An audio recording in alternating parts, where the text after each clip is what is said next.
Boys, just calm down. We don't need to throw punches just yet. I just watched 3 premierships in 4 years just to watch this shit again. The big angry men who run around and smash bodies. If I see anyone complain or say that they can swap Martinelli for Matt and Babette, that's their I'm just dreaming of beers.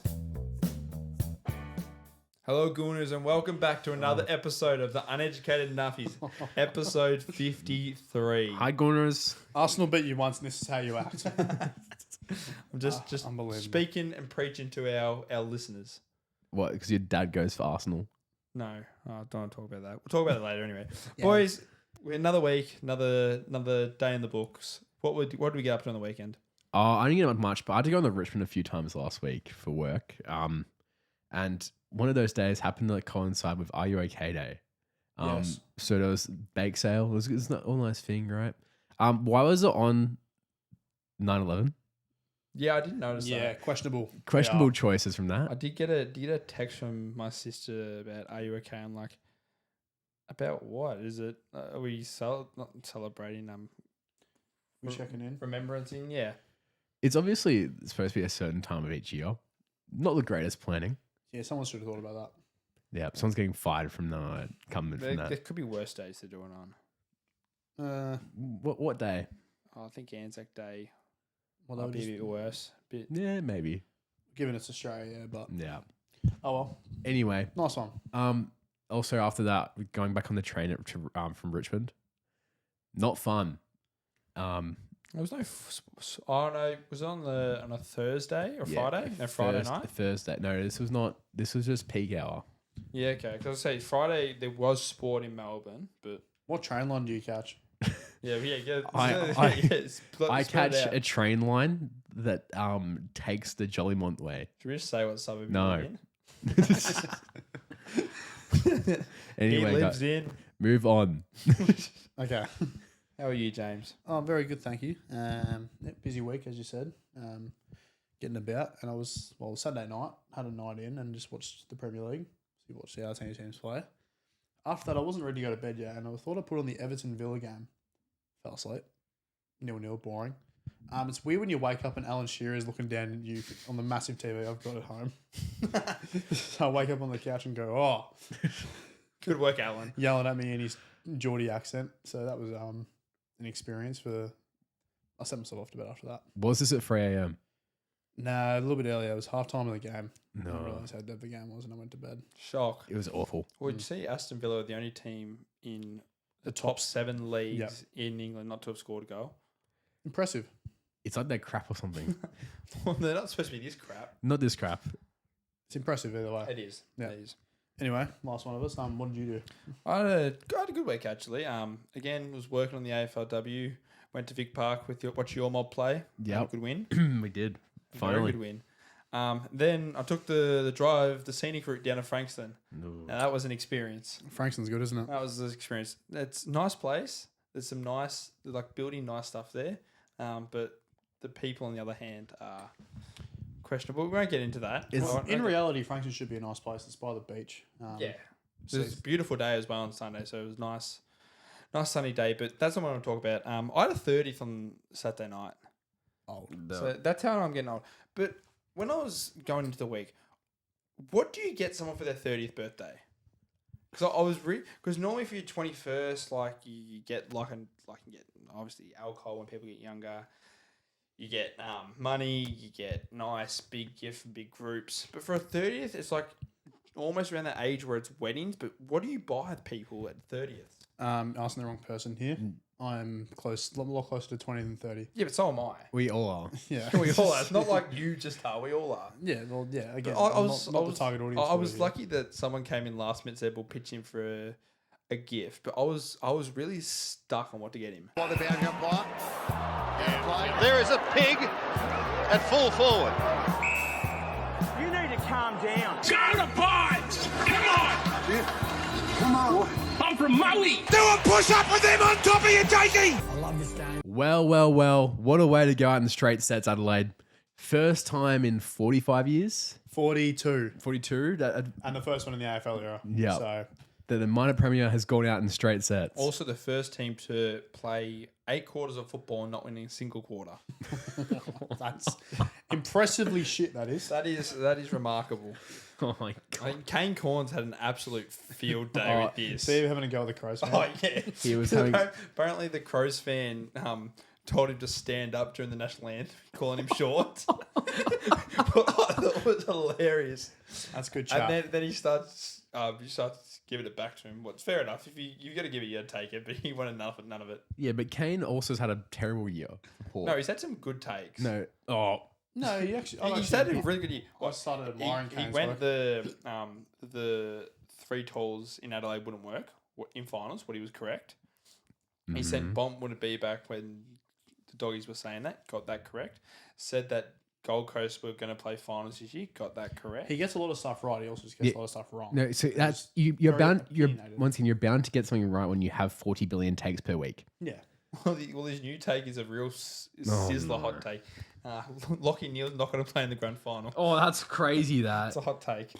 Wow. That's really that's sizzling. Yeah, fucking Kingy was laughing at it. He can't get back from a calf injury in 3 weeks. Oh my god. Wow.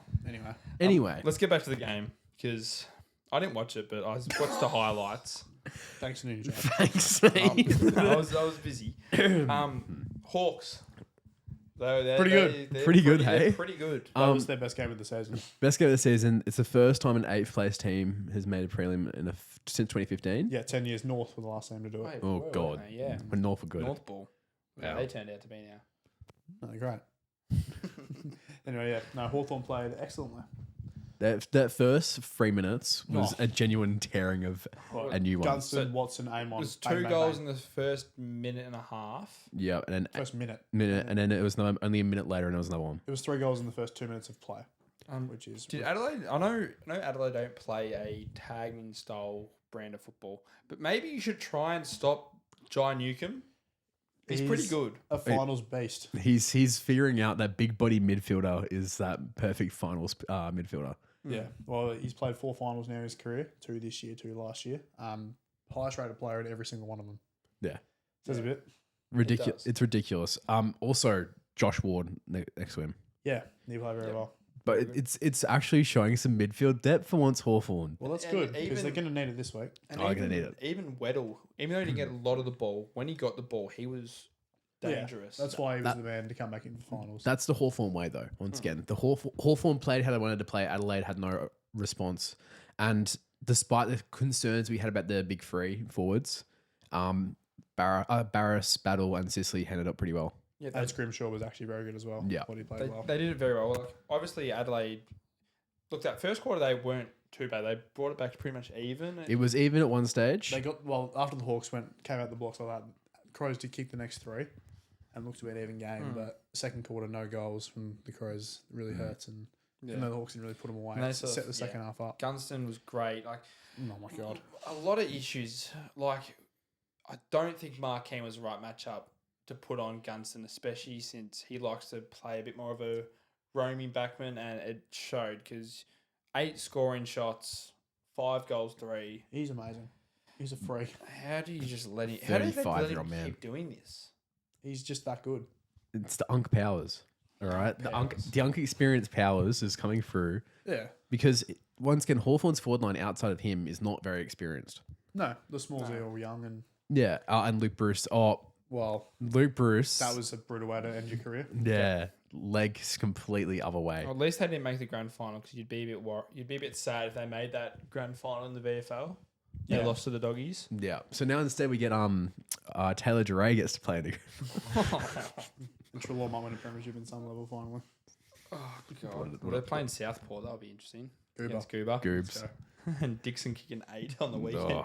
Yeah, it was good. But yeah, Adelaide just you could see about halftime they just not gave up, but all that sort Well, of You know the moment I knew the Crows were cooked? When in the first play of the second half, O'Brien kicked the ball off his knee. Oh my god. I reckon that wasn't the thing. I think the turning point when you knew Adelaide were cooked was when they put Rory Laird in the midfield. Well, again, Ooh. but yeah, O'Brien, like that It's- sort of thing to start the second half, and you saw Nix in the box go, oh, Yeah, it's what are we doing? that's what you know. It's over when the one person trying to stand up, which he actually didn't do too badly. Rochelle. Rochelle. Like the 2 goals. He was just too. He wasn't match fit. But it's He looked good though when he was out there. Yeah. He put in the effort, and no one else around him went with him. he's the only person in the shining light. Rochelle had it. I thought Phil Thorpe was okay, but It's once again Phil Thorpe. Yeah, he doesn't have the experience in finals. No, yeah, it's a That's what the one thing Adelaide can. I know it's not. It's a pretty unsuccessful finals campaign, but they can take something out of it. Is they've got experience. They know what it's like. Matthew Nick's first experience playing finals.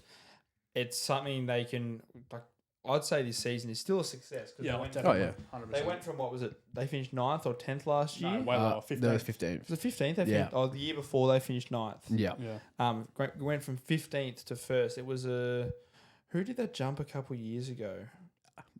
No, Brisbane did it in 20. no one's done this big of a jump ever. Yeah. No, it was us. That was the last big jump, and that was Yeah. that was That was a bit of an outlier though. Yeah. It was Yeah. finishing 17th, wasn't? yeah, and that wasn't same year. We finished 4th that year. Yeah.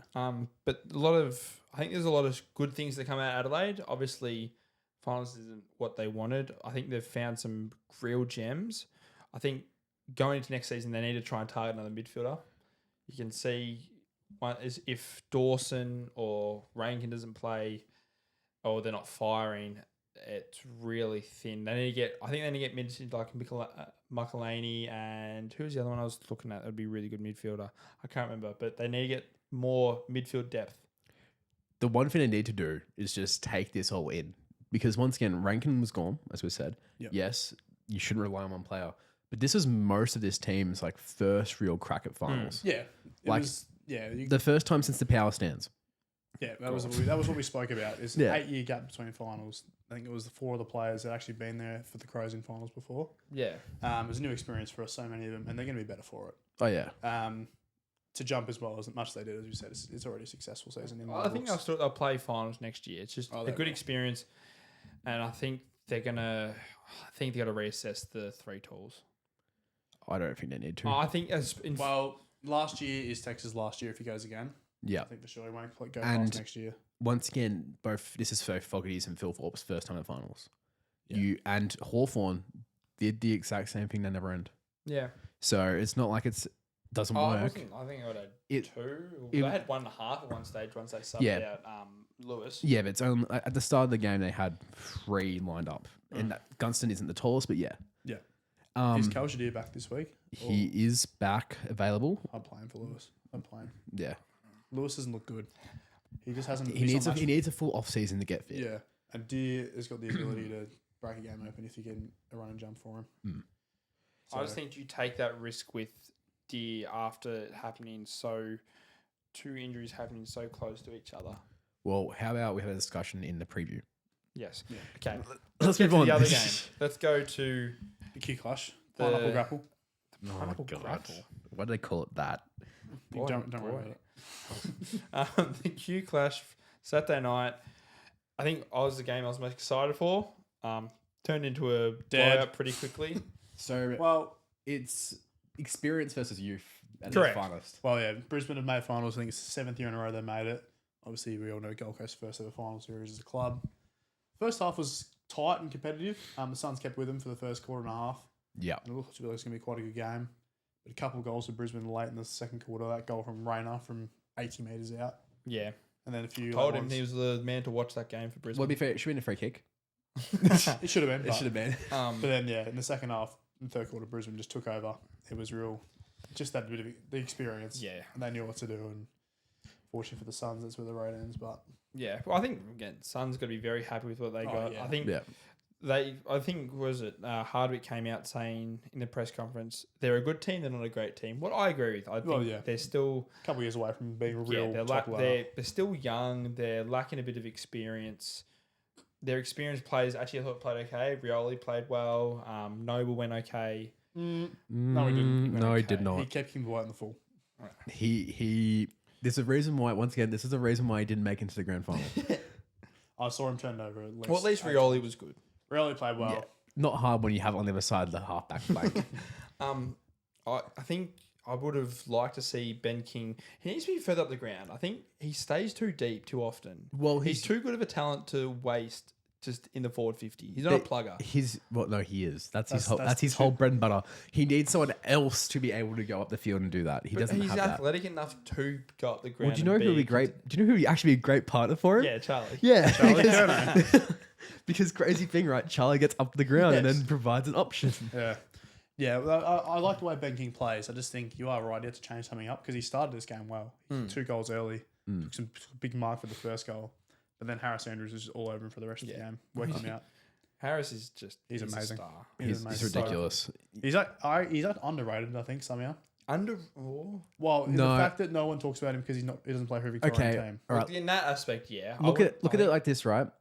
How much further do you have Jacob Wiedering above Harris Andrews? No, I don't. You don't? But Andrews is better than Wiedering. Oh my god, he actually made a logical sense. okay, you tried to bait him there. Because Wiedering's the second best one-on-one defender in the comp behind Andrews. Yeah, I think in the aspect that in the media you don't really hear Andrews get talked about that much. It's As much because as he there's so should many be. big names up there. He probably sits, 4th or 5th in the pecking order of star players. Neil's one, obviously, because he's got the 2 Brownlows to his name. McCluggage this year has had probably his best season to date. You talk about Zorko before. Andrews. Zorko, the Ashcroft brothers, Dunkley, their Okay, names- don't put Levi in that statement. Or at right least now. Will. Will is definitely. Will's Was a game Norm was Smith incredible. medalist. Will proved why he was an enormous medalist. He was ridiculous. The second quarter, he took over. He's what started Brisbane, actually. The couple of goals he kicked in the second. He's a monster. When he gets the opportunity to be what Lockie Neal's role is right now, he looks amazing. So They're going to be all right for a few years, Brisbane. I think they'll be fine. Hey, is Lockie Neal going to West Coast? One of the stupidest rumors I've What is ever that seen. report? How good was the Ashcroft stat up in the stands? Marcus What? standing a million meters away. At least he's not like Peter, who just makes it all about himself. No, he doesn't. The he cameras does. put on him, and then So he's all of a already. sudden now that his sons are playing well, he's loving the limelight. He's just. Doing television ads. I'm sorry, he's not sauce. I hate the club Grumpy. that my son played for. And now I'm going to take him with me. How good was Josh Dunkley actually on He the night? Broken the record. 18 tackles. Surprised Matt Rowell didn't get more in there, seeing that Matt Rowell is literally the same. Yeah. Well, same- Rowell and Anderson had quiet games, really. to their lofty standards. Well, yeah, they've had incredible years and they're going to be incredible players, but they were shut out of the game. Dunkley's a huge part of that. 18 tackles is ridiculous. Yeah, it was unbelievable. Back to Gold Coast, so it's a successful year for them. It's They won successful. a final and they've never been there before, so they've achieved a new standard they've never been at to before. I think I'll say this: in the next 3 to 4 years, they'll win a flag. I agree. They will absolutely challenge. They'll challenge. because they are now going to be a team. Teams see that they can play finals, they can win finals. That makes it an amazing drawing factor when getting free agent talent. It'll be And like- also Yeah. their NGA talent they have. My concern will be, and this is my concern, is that they'll have too many cooks to pay. Too many people to pay. Sort of like the Giants situation back in the Yeah, day. yeah. Like when they have these, like the Giants, if they keep all their talent because they had all the at the time they had cap space, then they lost all of it, and then they started losing players. Well, this is what's going to be the issue with Brisbane this off season too. Yes. That's what happened with them. Yeah, they'll burst. But I think Gold Coast would be fine for another 3 or 4 because they've got all these NJ Academy players coming through who are top 5, top 10 picks. And they've already re-signed all of those players as well. They've already re-signed Real for 2 years. I think Anderson's zinked on a long deal. And they don't have too many players on massive contracts. Real and Anderson, the only real big names on big contracts. Rioli's got one. King, Rioli, yeah. Humphrey will be demanding one very, very soon.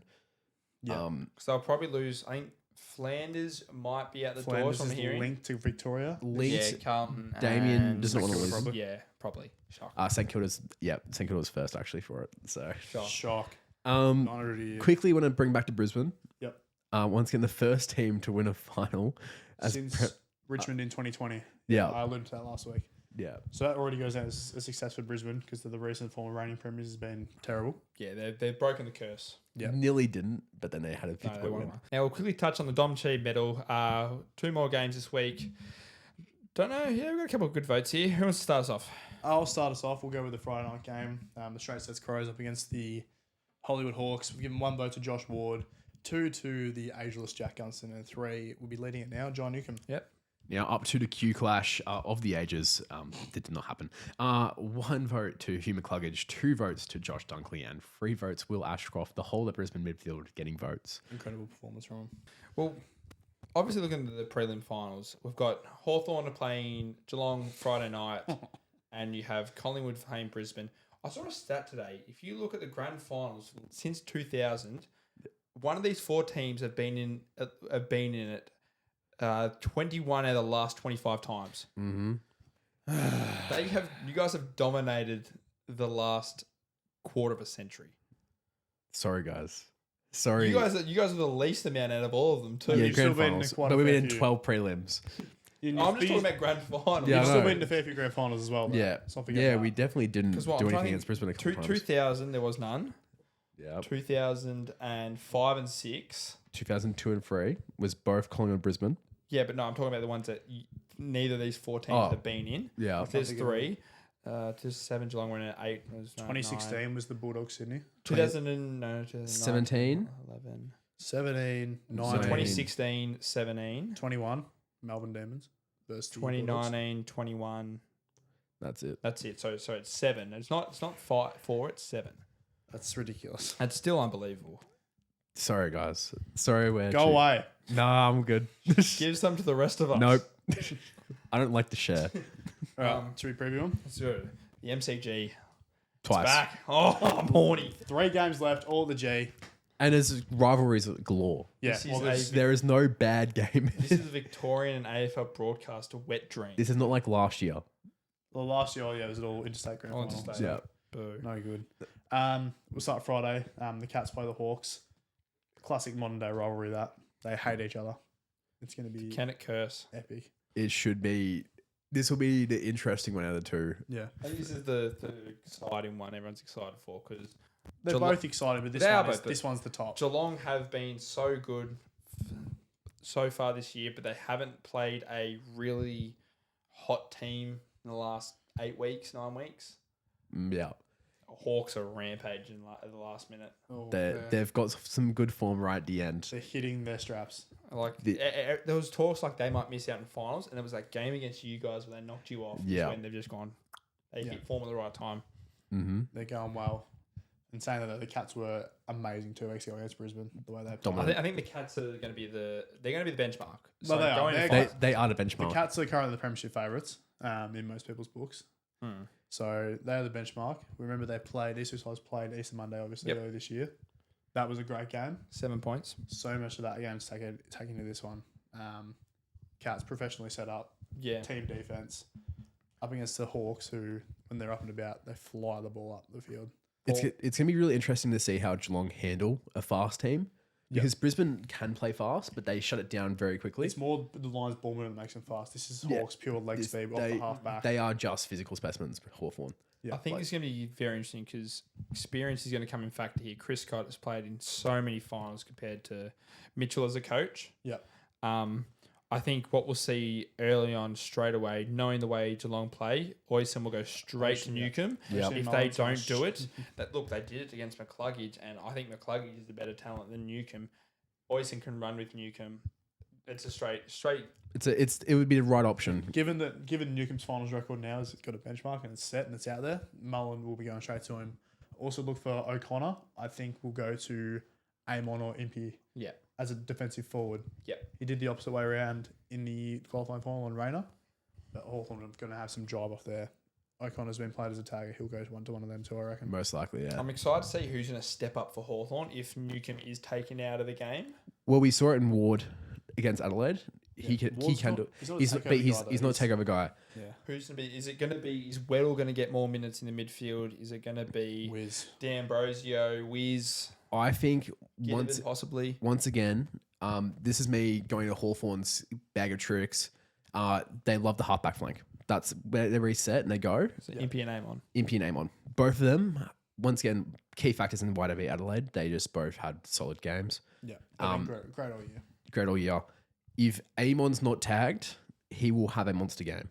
It will be. There's no way he doesn't get tagged in some aspect, but I think he's the more damaging kick out of the two. Yeah. Impey's got the better run, but I Yeah. think Amon's kick is just, it's lethal. He was almost an All-Australian because of it too. Yeah.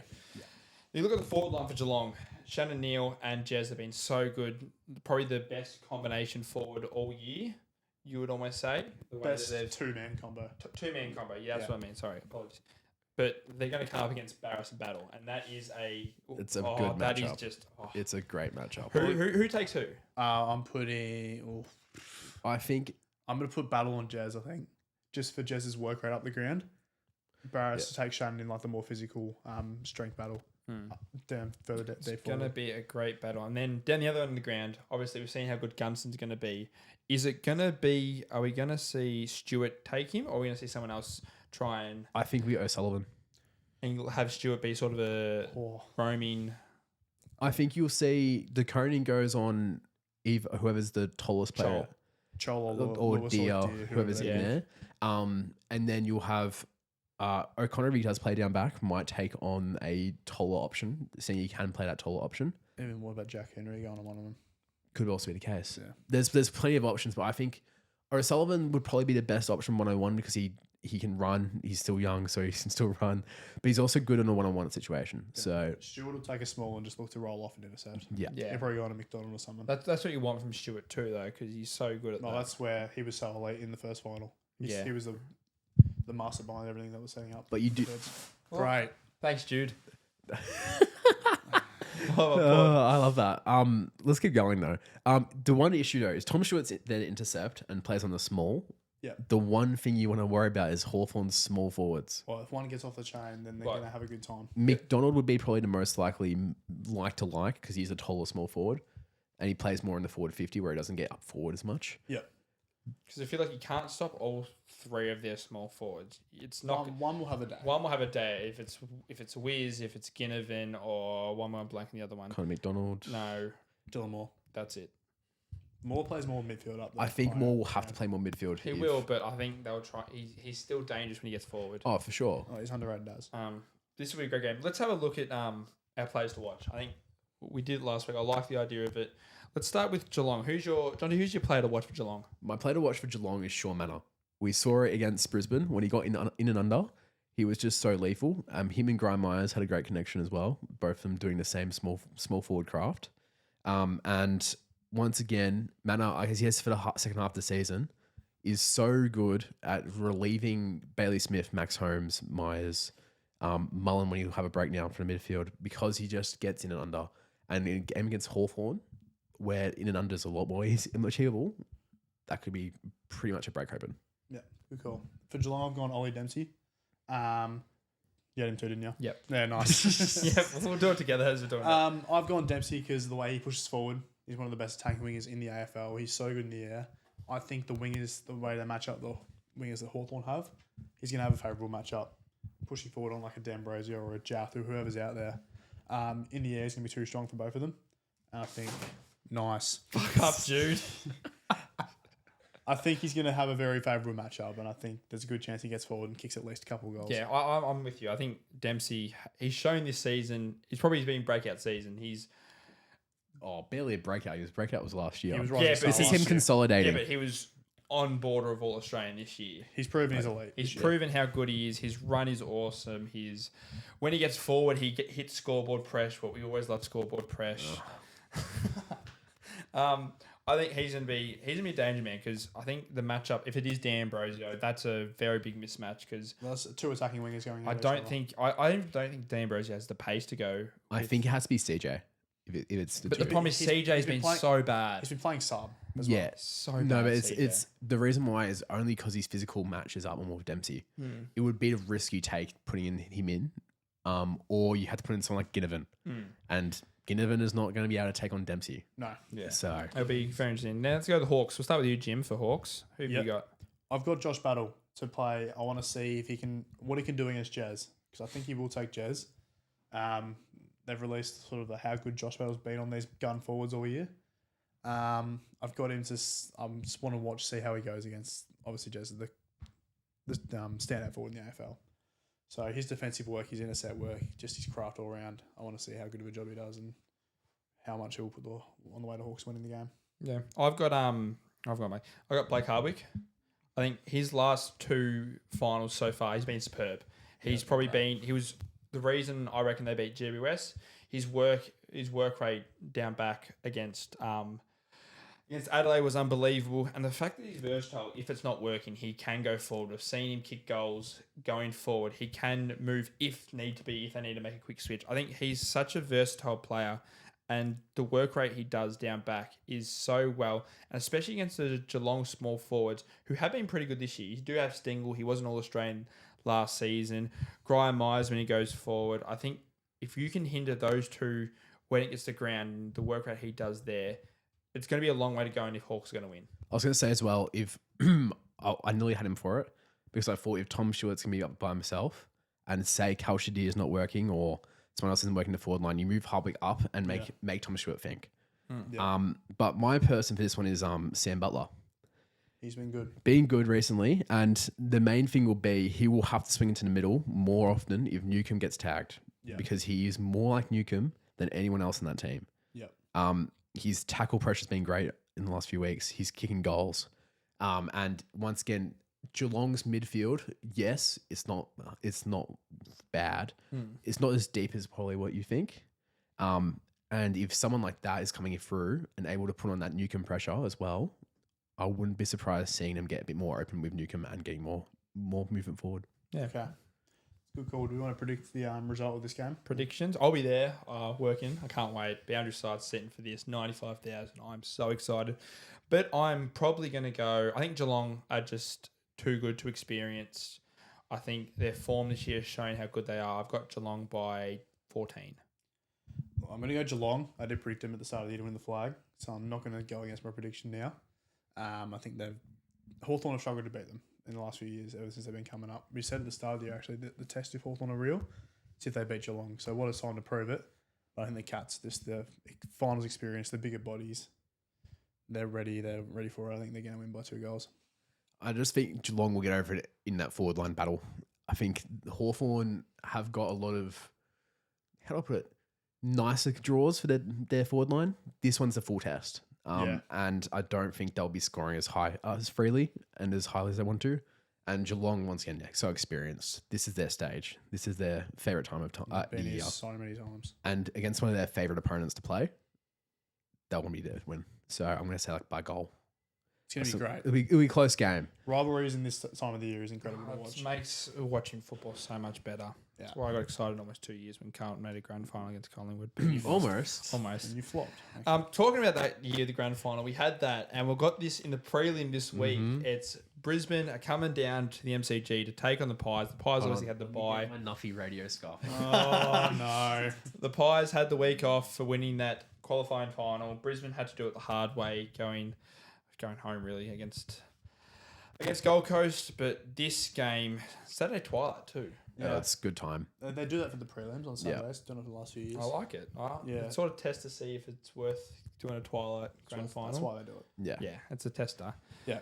But yeah, remember this grand final 2 years ago? One of the greatest of all time. It was ridiculous. Incredible game of footy. If we get half the game of what that was, we're in for a cracker. Well, if you combine the two scores of both the games so far this year between the two teams, it's about that quality.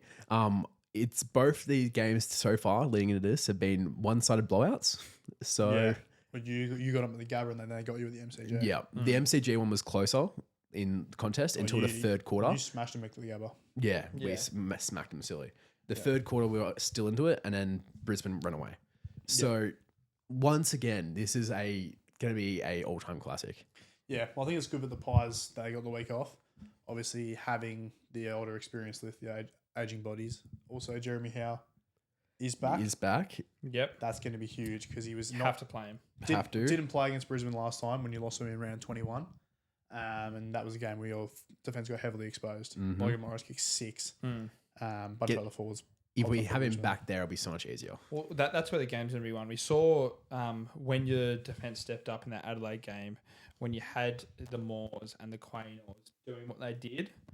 If we can see that again, I'll give you guys every chance to win it because that's going to be where it's been where your main issue has been all season. Oh, for sure. And the one thing I actually really liked about what we did with Adelaide is we put Dan Hughes on the wing. Yeah. And Dan Let him- just got He the actually run. played really He well. played That's- really that well. was his best, one of his better games for this season. Well, where he's been pulled this year is when he's been one-on-one defending. Yeah. He's never done that ever well, really. No, At he's Port- not a defensive Yeah. defender. He's someone you let run off half back, and That's you That's see what it made him Ange's so is. good at Port Adelaide. Yeah. So have him doing that whilst you have a better defense, just better defensive personnel down there. Yeah. It'll be key. He will be able to, if we can get him going, because I dare say Jasper Fletcher, we moved on to him. Yeah. If we can get him going, it will be a massive advantage. Especially seeing that no confidence Myercheck will be most likely missing this game. Yeah, it looks like he's out, which You means know who that means? Well, Still it playing. means McStay comes in. Yeah, But but yeah, that means Ma- Cox is staying. Yeah, I can't believe it. Cox to play a No, defensive no. role on Andrews. No. Cox to go to a grand final after playing fuck off No. the season. No. Charlie West is also available. I'm No, not play coping. Cox. I'd play Cox. I'd play West, to be honest. Cox's experience in finals. Why don't you play Cox in the Billy Frampton role on Andrews? Mate, That could actually be what we we're doing. saw how Oh, the last that's going to time end badly. Cox does love a prelim too. He does love a prelim. Does love a That is prelim. true. Okay, he did it in one prelim. Doesn't mean he's done every No. prelim. He loves a finals game where he knows he's not being able to play any good next week. Because he did against West Coast as well. I swear to God, He's going to be playing. he's gonna be playing. I hate it. I hate the fact he's playing. The question really is coming down to, so Jeremy Howe comes in no matter what. Bobby Hill. There's Yeah. big talk around Bobby Hill this I week. think you have to play him. I think Who makes way for Bobby though? So Jeremy Howe will be Will Parker for sure. Yeah. I think if that's the case, then Rowan Steele will drop out and Bobby have Hill to, will be yeah. the sub. I think you have to play Bobby just because he's like it's like a Rankin. He doesn't get 20, 30 disposals, but his 5 minutes where he takes over the game changes the game Well, entirely. we saw that against Brisbane. Yeah. Only just it wasn't game changing completely, but when he was on, we looked better. The guy has won a Norm Smith medal off 12 disposal game. Yeah, We all know how incredible he was in the grand final. and So I think it's a no-brainer that he plays as the sub. I would play him as a sub as well. I think the smalls you got in there, you don't want to break up that. What's going on there? I don't think you play him as a sub though. no, you have to. There's you? his That- match fitness. That Yes, lack of football into Yeah. a prelim final against a Brisbane side who's played finals every year for how many years now? I think that's you can just play. too much. You can play a scratch match against Geelong. It's not the same as playing Brisbane at the MCG. Yeah, In that's front true. of 96,000, whatever it's going to be. It's going to be Yeah. a huge crowd. I think the part I'm most excited for is this midfield battle. This midfield battle is going to be, I think, where everyone's eyes goes to. The midfield of Brisbane with McCluggage, Dunkley, Ashcroft, who are Bailey, Cameron. Brayden, he goes in there against really Nick, experienced Nick Davis, DeGoey, Pendles, side bottom is in there. Josh got some minutes there last time. This is going to be an absolute battle. Well, I'm more interested to see what the other columnists do around to get Nick into the game. I think that didn't work too well last time we played him. Nick ended up going to half back, which was not where you wanted him to be at all. We need to see Ned Long take on the Dunkley challenge Yeah. of the big body versus big body to keep Dacos free. I think Dunkley is going to have his orders to go straight to Nick. Yeah, He and I will. reckon Ned Long will have these orders to go piss off Josh Dunkley. It'll be a lot of off the ball movement that columnists need just to get Nick into Could the you right possibly spot. see, if that doesn't work, could you see Dunkley move off Dacos, not go to Long, go to DeGoey? I think he's more likely to go to someone like Pendlebury, somewhere where he's going to be taking on the more experienced option. Someone, I know you're going to say DeGoey, yes, yeah. Well, I feel like he might do not do quarter by quarter because that's terrible, but once people are hinted out, try and sort of almost move to stop. He can be a sort of a switch player. I think we learned from last time moving Dacos off the ball was not a good idea at all. Yeah, he will be playing on the ball all game. He will be playing on You ball have to. game. So If you're going to move anyone back there, you move Josh back there and just play him as the permanent halfback. yeah, like where he's been successful. I think it's gonna be someone. I think Dunkley would be forced to go on someone to keep them distracted from marching orders, which would be Pendlebury. Yeah. So that would be my guess. What would happen? And then Collingwood don't really tag, and especially if you're going to send him long to Dunkley, it leaves McCluggage open. It's going to be where the battle is. It's really can Cameron keep it with Fort and McInerney. McInerney? Big O's back, yeah. That's right. Yeah, I think Darcy's way better ruckman. So Oh yes, this is where we need to see him. The one thing he always has is that when there's a good midfield battle on, he just puts it out the space. We need to start trying to find actual gaps instead of just trying to put it out to space. Well, I think the big changing game for Brisbane, if they are to win this game, is if Fort and McInerney can halve it with Cameron the whole game. If they halve it with Cameron the whole game, it's going to be really hard for Collingwood to try and implement their run and gun midfield, getting through clearance battle. Because it helped them last week because they halved Witz's. Yeah. Obviously, Witz won all the hit outs, but around the ground, if you halve it with Witz, Witz is a very similar build to Cameron. The only thing I'm But seeing... Cameron's a bit more better around the he's ground. mobile. Yeah. And the thing will be is that if Cameron's starting to get a loss in the ruck, McRae is not opposed to just putting Coxie in there for a whole quarter. We've seen it before. Yeah. It doesn't matter how shit Coxie would be doing that for a whole quarter. He will just chuck him in there if he feels like it. So I wouldn't be surprised if we see Cameron float back more like he did last week, 2 weeks ago. Yeah. And see Coxie take more minutes. Well, Cox can compete in there just due to his height. Yeah. Do you want to talk about which players you want to... Yeah, let's have a look. We'll start with the Pies. You can start Nuffy Man. Well, there's plenty of options, really, isn't there? I had a struggle thinking of who. There's so many just average. The one to watch is Jeremy Howe. The impact Jeremy Howe has on the defense. You're gonna think that too, won't you? No, I got a different person. I was just saying. I thought you were gonna say Billy. No. Because I think we have Billy back to his full capacities, and he's been great. So Nuffy. The love in his eyes. No, he's aura around the players. Shut up. Go back to Howe. No, I'm keep going now. He's all around players, is just so manageable, and it allows Logan Morris to actually have shut up. a one-on-one target. Like Frampton is one-on-one now. Morris, that's not. He is. He will be. So Jeremy Howe being back in once again, marshalling the defense, but two, allowing Frampton to focus fully on Logan Morris and not have Darcy Moore have to deal with stupid stuff. It'll be perfect to see how he takes on a different role. Like take on a different forward because they don't have that second tall that we're going to be worrying about as much. Not in the sense of who it could be. Yeah. Look, I think it's, you said him before, I think it's Darcy Moore. He had a great game against Adelaide, but we know how big of a up and down season he's had. Mostly down. This is the week as the skipper of the club. He really has to step up and play like he did against Adelaide, especially against the Brisbane forward line who love to get it. They don't tend to go long too often. They try and work their way through. He's going to have to be very smart and tactically minded and be trying to almost, obviously Howe's going to be your main guide, but he's got to be that leader and guide his players to show he has more of as a leadership thing more than his skill. Well, the one thing he'll be great for is Darcy Moore will probably take on the reason why Howe got injured in the last time. Howe shouldn't be running up the field like he did last time. He shouldn't be going to take on those silly challenges. He should be there to actually manage. So hopefully Darcy Moore offers that to change the way. Yeah, it's a good call. I was thinking about Darcy Moore as well for mine. I've gone still side bottom there. I think we saw how good he is in finals. His experience. His 2 experience. weeks ago. Yeah. He's been around for 17 years now. Something ridiculous. One of Collingwood's greatest ever players. I think his experience is going to bring on the wing, just the smart positions he gets himself into. He's built for finals. There's a good chance we'll see him have a big impact on this game if he gets going. Yeah.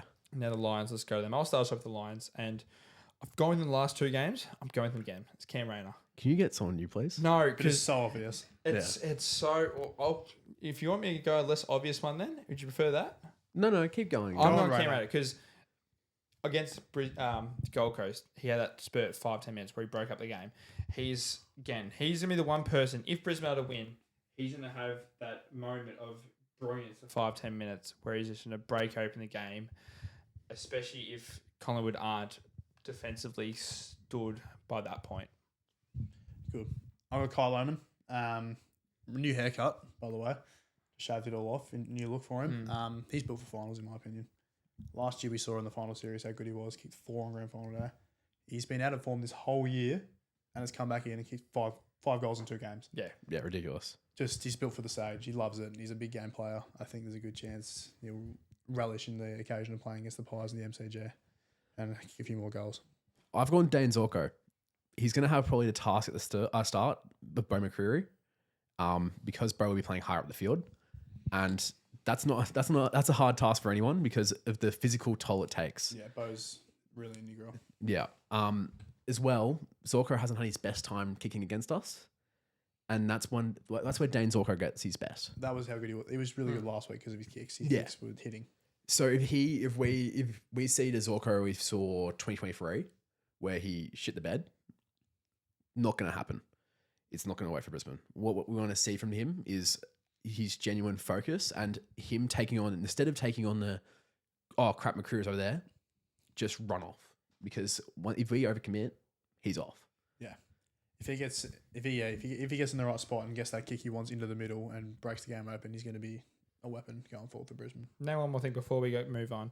As a Pies fan, obviously you're Pies, who's the one player from Brisbane you are most worried about? Most worried about? Who scares you? Who scares you the most that you think will be the reason that you guys lose? Harris Andrews. We're not going to do the same idea as we did last time, where we tagged him. Hey, he won a grand final for it. Send Billy down there. Send him. If it's going wrong, send him down if there. it gets Collingwood the win, send him there. We're not going to have the same strategy as last time, and even though we did win pretty, like, even though it wasn't like massive score, pretty convincingly against Adelaide, we still did the same thing of just lob it towards Coxie.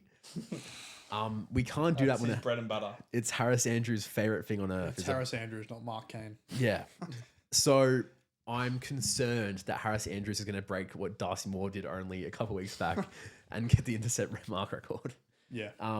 But at the same time, like, if we can play it short, then, like, if we can actually utilize Lipinski, Bobby Hill that comes on, all that, it won't be as much of an issue. Yeah. But if we're going to be playing like we do and just bomb it forward, no, Harris Andrews going to have a field day. Yeah. Let's do predictions. We know who he's picking, so we don't need to go to him. Hey, don't know the score. We're going to go for. How much are you guys winning by? I'm going to go 2 goals. Look, I'm going to go Collingwood as well. I think just the crowd as well, the experience. The Lions are still hurting from that 2023 grand final. Let's not forget that. I think the Pies, with Howe back, it's going to be crucial against the inexperienced young Brisbane forward line. Charlie Cameron's not firing for him. I don't think he's going to do it now. If he hasn't done it the last few weeks, when's he going to do it? I think the Pies are going to have enough, and I back Nick Dacos to have his midfield work for him to be as good as he is, and the Pies win by a goal. This is the toughest one. I've been going back and forth with who I've tipped this last 10 minutes. Like, is it going to be Brisbane? Because the problem is your defense has been such a lackluster thing, but when they're going, they're going. And Brisbane's biggest issue has been their forward line, but when they're going, they're going. Yeah, so the battle of shit. So that's sometimes good. I really don't know. I'm going to go Brisbane by 4 points. Okay. Good call. Looking for Marissa! Oh, my words! But Australia looking for a quick comeback. They've got it! Tim Cahill!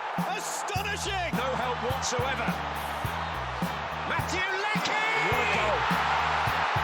Now, boys, in this time doing this show, I figured something out. In the sports we all follow, one of our teams must be good, and 2 of our teams must be shit. For the AFL, you get the experience having your team be the good one, whilst we suffer in pain. Premier League, I get that opportunity to be the good team, and you 2 are shit. I get it in the NBA at least. No, my team's alright though. My team's great. What do you mean? I figured this out recently after we belted you 3-0 on the weekend. Yeah, fair. Yeah, I have the moral high ground in the Prem. Now, we're talking about this not in melons, but it definitely should have been in melons. So, Well, we actually fleetingly talked about it at the end of last week. yes. That The I meeting said it was was happening. I did say there's a higher chance of it happening. Oh, and crazy, it did happen. And Happened. 8 hours later, not even a whole day had passed. Marinakis. Marinakis employs his mate Ange. Should I talk about this? Because this is my club, by the way. Yeah, it was Monday night. Nuno got was it not Monday night or Tuesday morning? No, it was Well, Tuesday morning for us. Tuesday morning. Yeah, Tuesday morning. So Monday night over in England. We knew it was coming. The meeting of Marinakis and Nuno. I would have loved to be in a fly in that room to hear what was going on in there. But yeah, Nuno got the axe after 3 games of the season, with the last one being a 3-0 loss to West Ham. That's not After him that's not reactionary at all. After him taking us to European football for the first time in 30 years. Your first good coach since Brian Clough. No, we had Cooper was a good coach for us. Just we didn't. He was going to the championship. Yeah. Doesn't count. Where do you play now? Premier League. Who cares? But we brought in Ange, and I've had a bit of time to reflect on this, and I'm actually not too gutted with his decision. I actually don't mind it. Oh my And God. talking to my mates back in Nottingham, they're actually quite excited for Ange. What excites them about Ange? The fact I won't be able to defend for the next 2 years. Well, that we're not going to have to worry about those two, him being angry with Marinakis because they're fucking smooching each other each week. But I think there's enough here. Again, I said this to a friend when I was watching the game at the Sporting on the 30th. He can't do enough in 4 days to implement his style. And especially when you come up against the likes of Arsenal, who are going to be competing with the Premier League, you're not going to get a result you want to see. Yeah, so why did your owner sack a coach midweek when it was international break? Okay, yes. He's done. But we knew it was happening. Nuno had said some interesting stuff around the club. So I think as everyone knew it was coming close to it. I just don't think they timed the meeting well, but I think it was inevitable. It was inevitable. It was always gonna happen. It's maybe because we're crazy, right? The owner is making the decisions, and they're not very footballing reasons. That's fine. We don't. No, it's not. Trust in Marinakis. But Anyway, your game was a shitstorm. Ange is in. I'm excited. I've got an Australian back coaching, and it's my club. Oh, I'm excited. Well, they stunk it up. On the Well, we lost weekend, 3-0. Zubimendi scored 2. 25 people triple captain him in fantasy. What the fuck? He's never scored more than 1 goal in a game in his life. And he goes and scores 2, one of them being a banger. Yeah, that was a great That volley. volley was insane. Hey, we we lost had, that. who looked at international, seeing that we kind of skipped it. That happened chronologically first. Australia have the soccer ashes back again. New Zealand, though, did kick their first goal against us since 2010. We haven't played them that much, have we? But We've still, played them a fair few times. Yeah, okay. 15 years. That's impressive. Good work, Chris Wood. Another Forest player. Where was he on the weekend? He tried to chest one in. That was it. But Iran Kunda Yep. scored a great solo goal because Yeah. And then almost scored most like insane free kick in free Australian kicks history. of all time. He's the best free kick taker in the world. He's better than He's Ward-Prowse. actually up there. He's better than Ward-Prowse. Better than Chris MD. He's just so good. not yet. What a take that is. Look, no. It's very good. But But yeah. Mohamed Toure with the brace as well. keep an eye out for him. He's those two up front are looking very. A couple of years ago, Mohamed Toure looked completely out of it. Where's he at the moment? He's in He's at somewhere in Europe. Randers, I think. Hold on, I can't remember where I'm he's. searching now. it up. He was in France. He looked good on the Tuesday night game, though. Yeah, he's at Randers. I was right. Yeah, so he's in. Denmark. Now he nearly had a hat trick. One disallowed, unfortunately. Yeah. But his pace up front is something we haven't seen in a long, long time. Well, comparing that with Nestor, also is rapid as well. Yeah. It's a nice little duo. It's a nice freshen up for the Australian squad, even with Popovic. yeah. He might have the most haram ball team of all time. The second game was much better. The first game was most Very haram. Speaking of haram ball, I think I found a more haram team. no. Burnley overnight against Liverpool. They went back to their roots.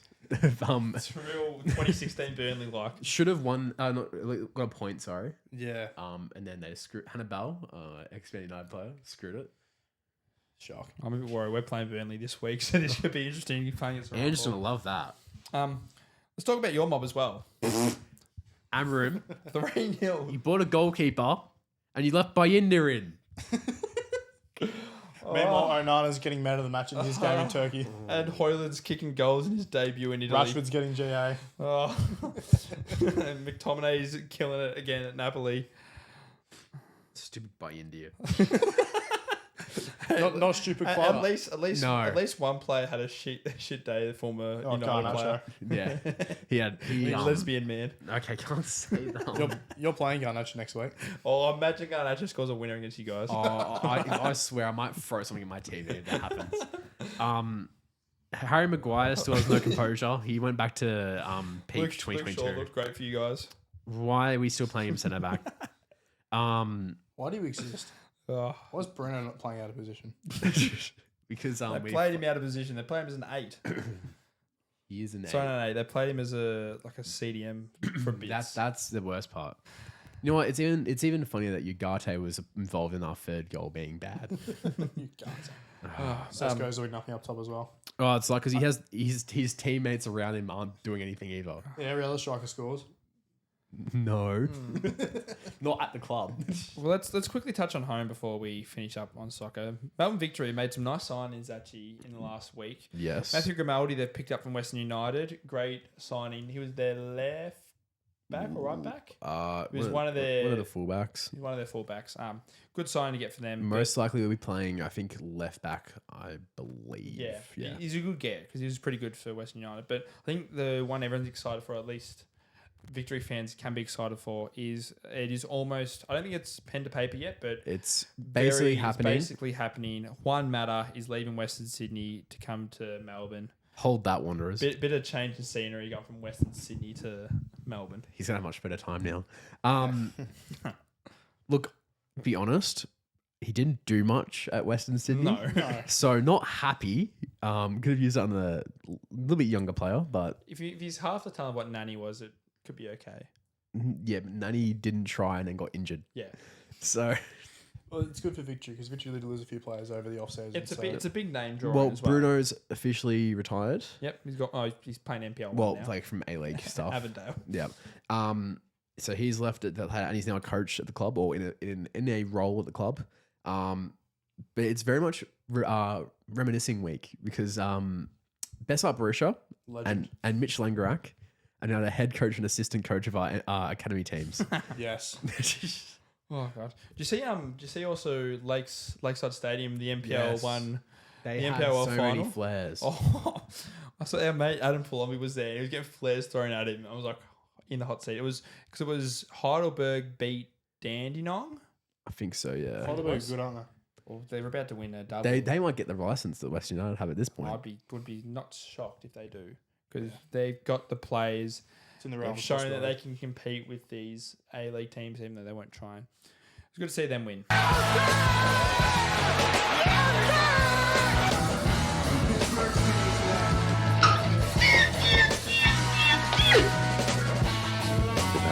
Welcome back to the Dreadzone.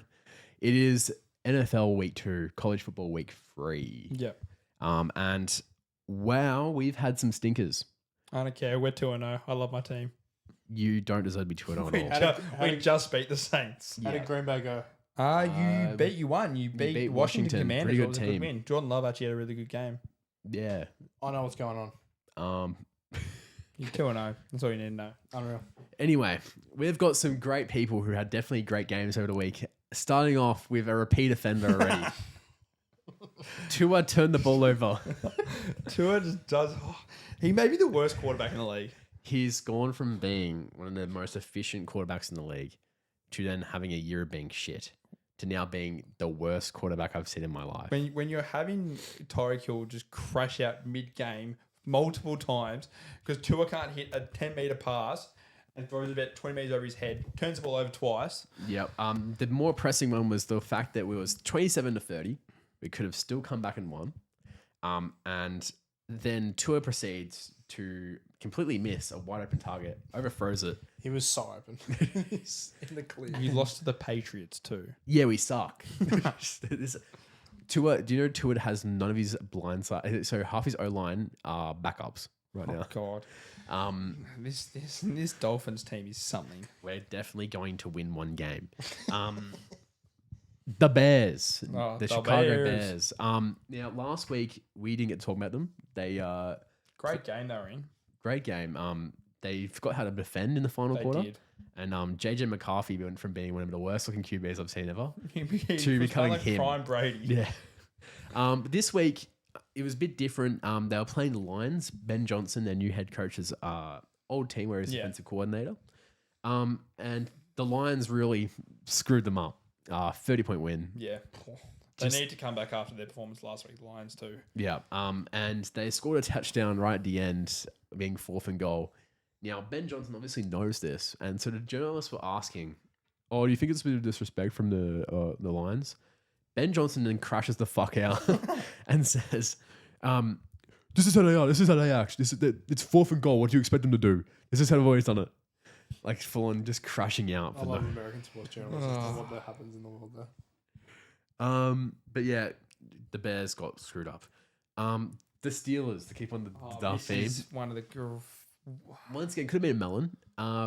New rule this year: it's college football rules for kickoffs. Yeah, you can't run until it's caught by the receive. No, so this one is it has to be fair caught in the end zone, I believe now. So they remember the rules. No, of course not. Caleb Johnson, I forgot what the new rules are, and then the Seahawks grabbed the ball. They just got a touchdown as well. To get back-to-back touchdowns. Aaron Rodgers also has obviously went on another ayahuasca trip because he hit 2 interceptions as well. So good for them. NFL players forgetting things. I know, right? Sure. What? Their heads hurt. The Bengals O-line. Now, this is a consistent theme. They did win, by the way. They did win. But Joe Burrow is now out for 3 months with a toe injury. Yeah. Because he's been like the most sacked QB of the last. Because they can't defend him. No. My favorite one was a Bengals fan saying there is over 200 million people in America and they can't find 5 people who can block. Now, so he's out for 3 months with a toe injury. That's a bad. What has he done to his toe? I don't know. It must be like one that's completely Who's necessary. their backup QB? Jake Browning. Now he threw 3 interceptions in the game, so that's Because who did they beat? they beat. Oh my god, I can't think off the top of my head. It wasn't the Chargers, was it? No, it wasn't the Chargers. No, it was the worst team than that. It was. We'll have an update in T-minus a couple seconds. Can you put music over this? Oh, the Jaguars. Oh, yeah, the Jaguars are No, nothing. No. Flash. So good job, Bengals. Even though you won, you're worse off. The Broncos. Now, last week we were the victims of Daniel Jones. This week, the Broncos are the victims of Daniel Jones. Out of New York. Except he only had 1 throwing, 1 rushing touchdown. The rest was all their defense. Yeah. The Broncos just did not try hard enough at all on the offensive side, and their defense couldn't hold Daniel Jones. So, I got one more as well. I think I've got to put the Chiefs in here because the Chiefs are 0-2 to start with. They lost to the Eagles. they lost to the Eagles and the Chargers. This is the first Super time Bowl Patrick rematch. Mahomes has ever been 0-2 to start a season since high school. So they're going to now win everything past this point. Yeah, Taylor Swift's going to start rocking up now. Yeah. Now we're going to head to the wide well of college. South Carolina lost 31-7 to Vanderbilt, who is normally known as the laughingstock of the SEC. Yep, correct. Bigger thing, right, is, 2 things, right? Lenora Sellers, the South Carolina QB, was knocked out in the first quarter. Yep. So that's the main reason why they lost. Second, Vanderbilt quarterback Diego Pavia is big phenom right now in America. And he's also been talking to Theo Von. Now, Theo Von was given there's a bet set where if Diego Pavia won, Theo Von got to take his mum out for a date. How all that worked makes no sense. I'd love to hear the conversations Theo's mum would have with that mum. Oh, God. So weird. But anyway, What's going on? you do you, Diego. Washington State. Now, they were shafted a few years back with the Pac-12. Don't need to know what really happened there, Jim. It's all right. No, it's okay. I'll just Just not an agreement. I tune out once it gets to college too. Anyway, they ended up playing North Texas, who will be a conference mate as of next year, and lost 59-10.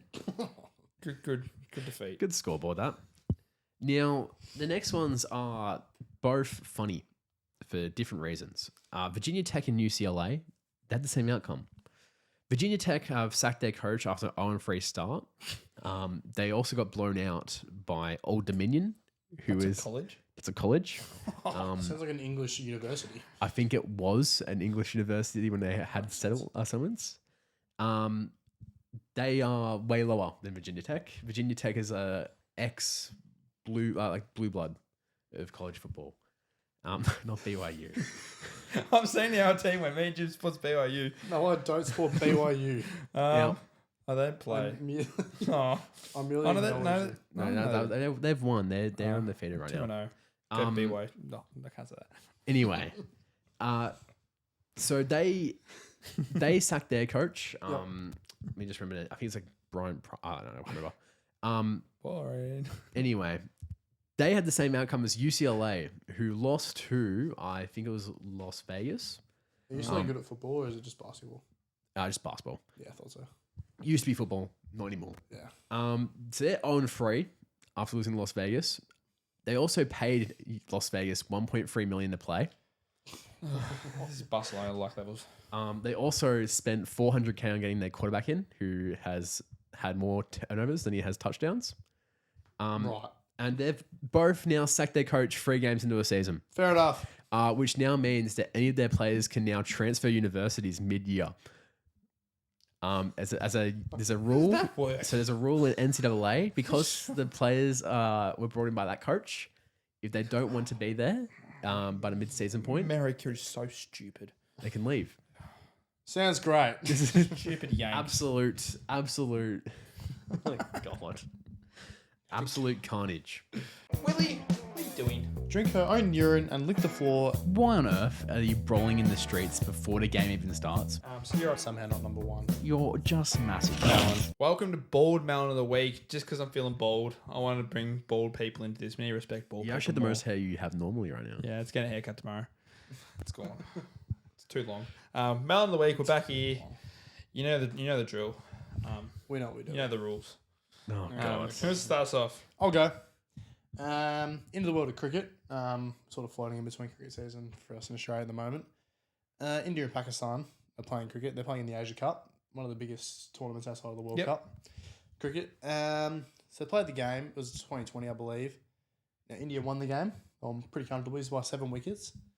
Nothing in terms of what was being played on the field has caused controversy, but what happened afterwards? We all know We know that in the geopolitical landscape of the world, they don't like each other. That's probably the most well said thing you've had. Like, Yes. Anyway, post the game, we all know in sport, any level of sport, after the game, it's brought up. Just sportsmanship. Sportsmanship, shake your opponent's hand. then you can gloat. Ben Stokes likes shaking people's hands. Yeah. No. Should Shake my hand. Shake my hand. India, in a bit of a team statement, they decided not to shake the Pakistani players' hands. Oh, shock. Second time happening. Yeah. So Pakistan launched a protest with the ACC, Asian Cricket Council, over the Indian players' refusal to shake their hands, labelling it as unsporting, as escalating tension between the two sides, which is all fair enough. Coming back, India's captain of the night, Surya Kumar Yadav, justified the decision not to shake hands with the opposition, saying it was their way of showing solidarity with the families of 26 people who died in terrorist attacks. Way to bring It's- politics into sport, guys.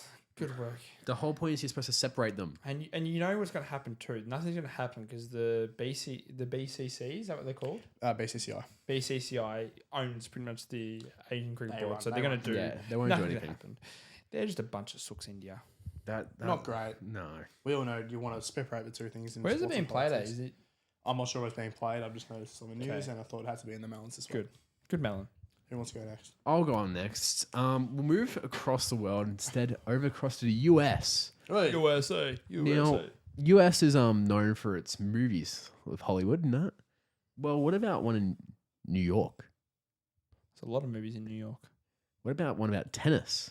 Well, there's one recently that came out that I can think of. With challenges? Yeah, that's it. Zendaya. Well, what about a real life version of challenges, oh, guys? boy. Okay, well, who's involved? Only the two best players in the world right now are Yannick Sinner and Carlos Alcaraz. Oh, goodness gracious. So let's start off with the facts. Sports Illustrated swimsuit model, Brooks Nader. She has come out recently and confirmed that she was dating both the players over the course of the US Open. These guys played in the final. The final would have been winner gets me. Oh, that's just it. Well, look, she said she was playing the field. The field is two of the biggest names in world sport. The ones who are going to compete for the one seed for the next foreseeable future. Oh my god. Oh, what the? Bring Federer and Nadal back. They wouldn't have done this.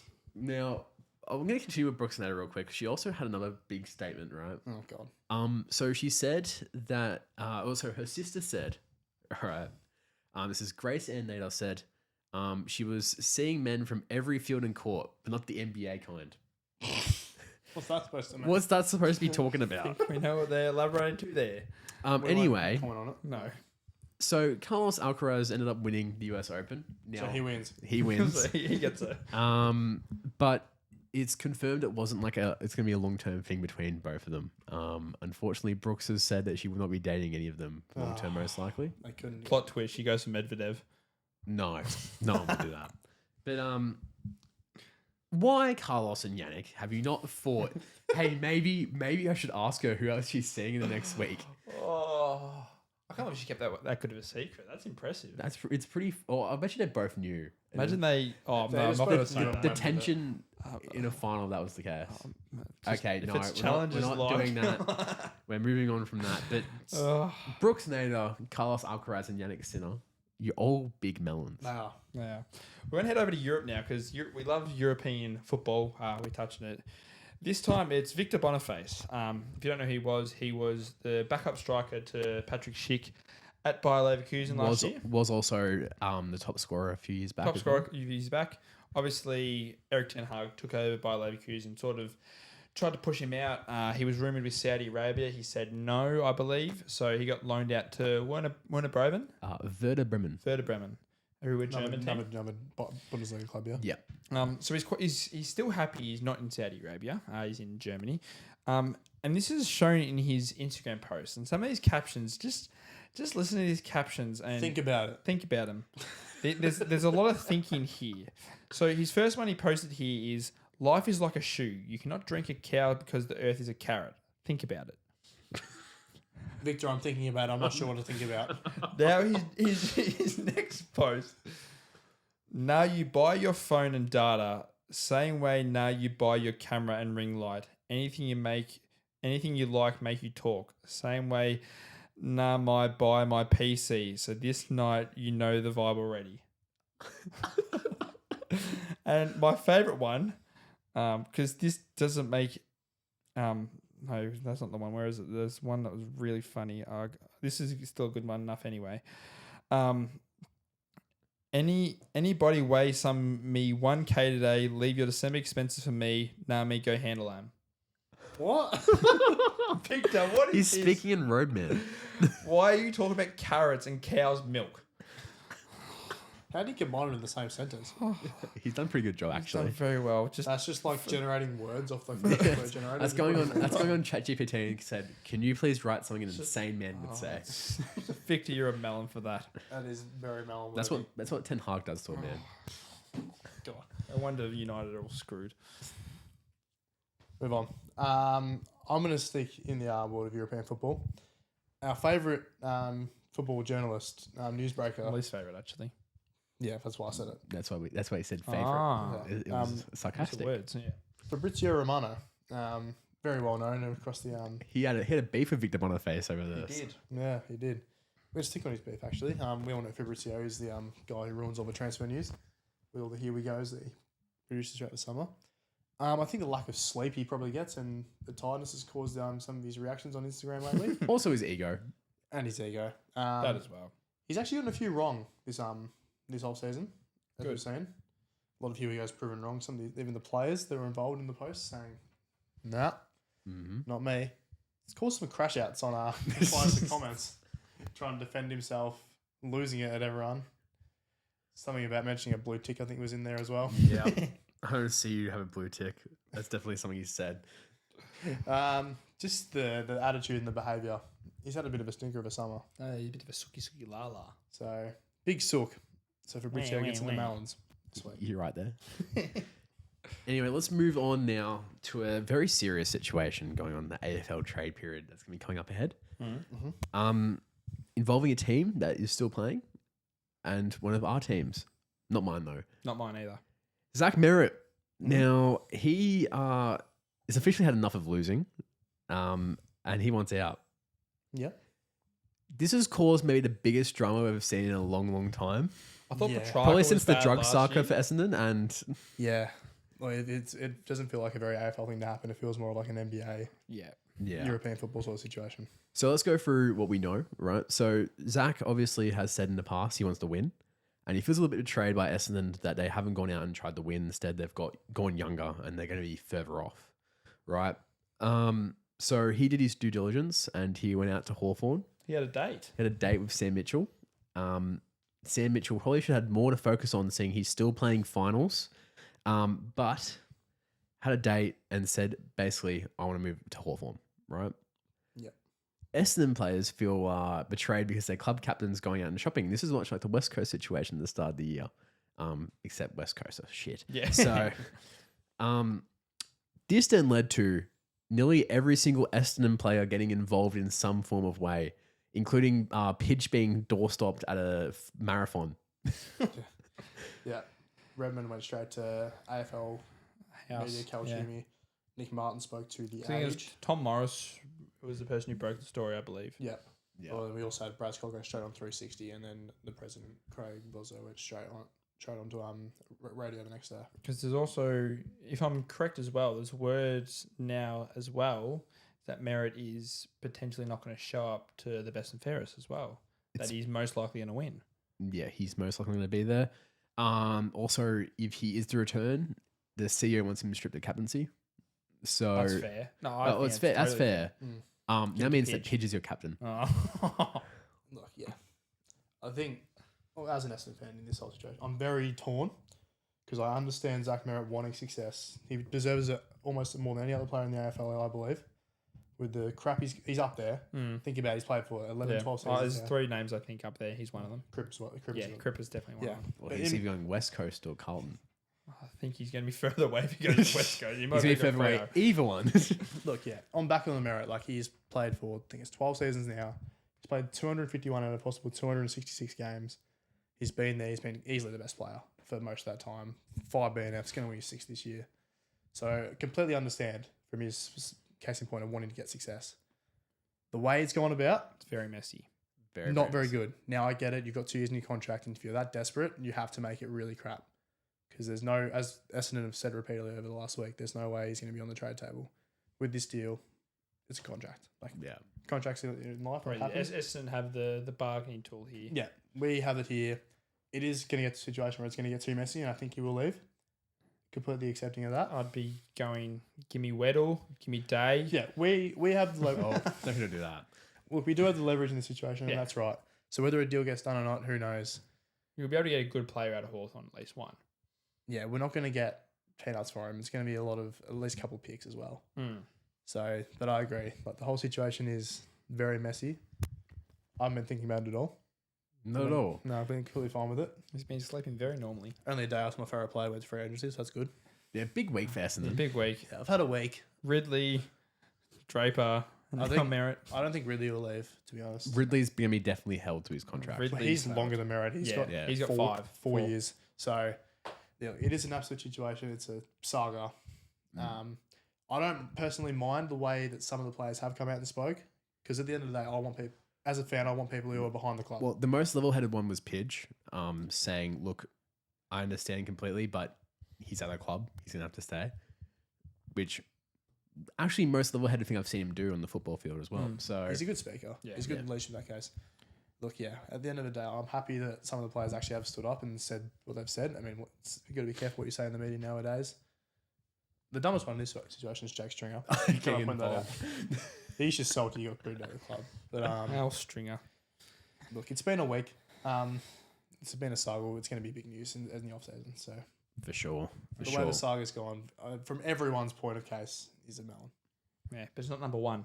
And I got number 1 here, and we're going to the code we don't like to talk about often because we think the code is stupid and boring. Not boring. This stupid. proves it.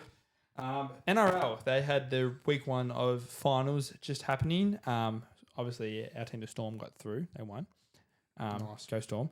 But Big fan. there was a Bandwagon. game between the Sharks and the Roosters. I think it was an elimination final. So It was, yeah. winner stays in, losers out. I think who won? It was the Sharks one. Cronulla one. Yeah. Yeah, Cronulla Sharks one. So it was at Shark Park. But there is footage circling. It's what it's called, Shark Park. Such a stupid name. It could be called the Shark Tank.